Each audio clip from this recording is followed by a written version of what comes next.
This is homework help for lesson 3.1. Question 5. It's 5, 35, 37, and 47.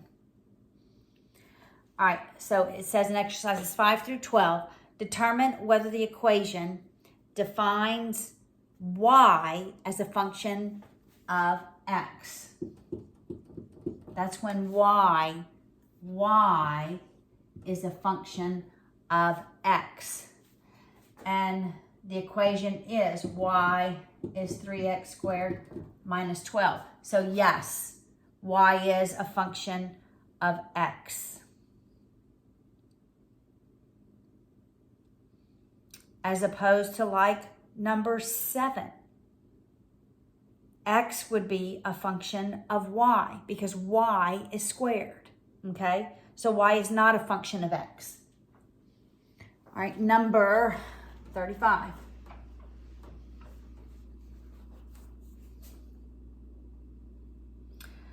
All right, so we want to do the difference quotient.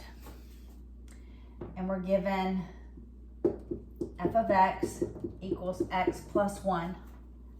And the difference quotient is f of x plus h minus f of x all over h. All right? So literally this first piece here says plug in x plus h every place where x is in the function. So for x here, I'm going to plug in x plus h plus 1 minus. Now this piece here says keep x as x. So I'm going to keep x as x, and it's all over h. So that equals x plus h plus 1. I have to distribute that negative. Minus x minus 1 all over h. My x eliminates.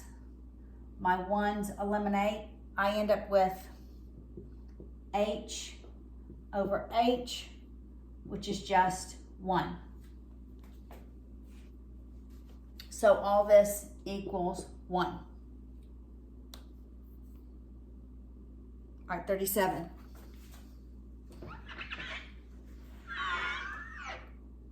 I'll leave that piece up there. 37.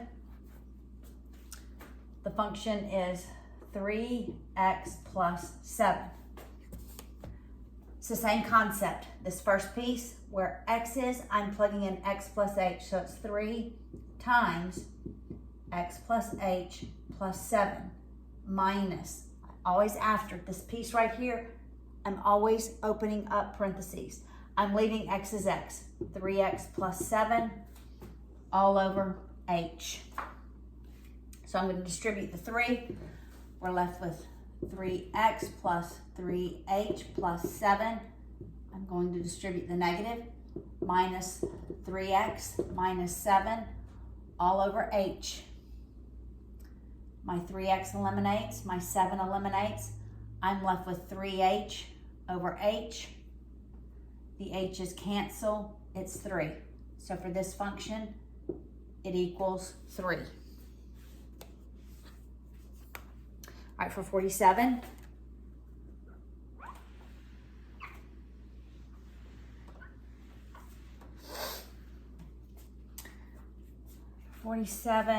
We have k of x equals the absolute value of x plus the square root of x minus 1. Wants to know what is the domain. Remember, the domain is all reals except those 2 exceptions. What's under the radical has to be greater than or equal to 0, and the denominator cannot equal 0. We don't have a denominator, but we have a radical. So x is under the radical. X has to be greater than or equal to 0. In interval notation, it will be 0 to positive infinity.